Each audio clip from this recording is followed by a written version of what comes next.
আপনার বাপের সম্বন্ধে আপনি বলছেন কেমন লাগতো? আমাকে 5টা মিনিট সময় দেওয়া হয় নাই।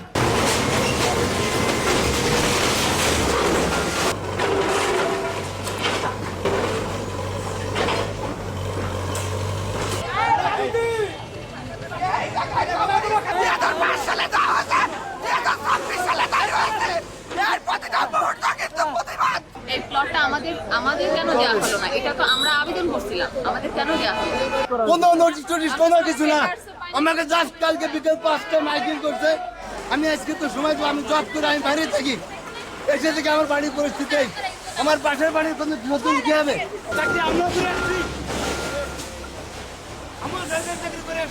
এ ধাপ দিয়ে এ পর্যন্ত 3বার আমরা এখানে উচ্ছেদ অভিযানের প্রক্রিয়া করলাম এবং ইতিপূর্বে গতকালকে আমরা এখানে মাইকিং করেছি।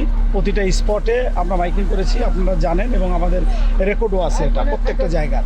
এছাড়াও ইতিপূর্বে এখানে আমরা একাধিক টাইম আমরা উচ্ছেদের জন্য মাইকিং করেছি, নোটিশ দিয়েছি। JBS হোল্ডিংস লিমিটেড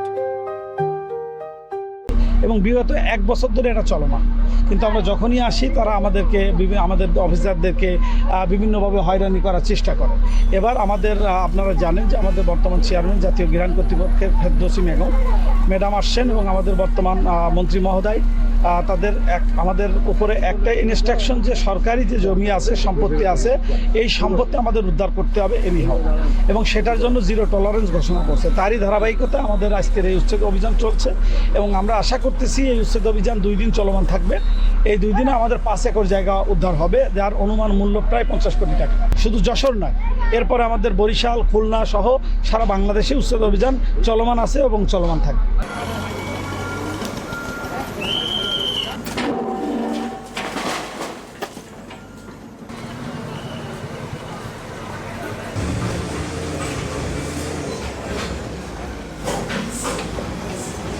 প্রশাসন কিন্তু দেখতে পাচ্ছেন এখানে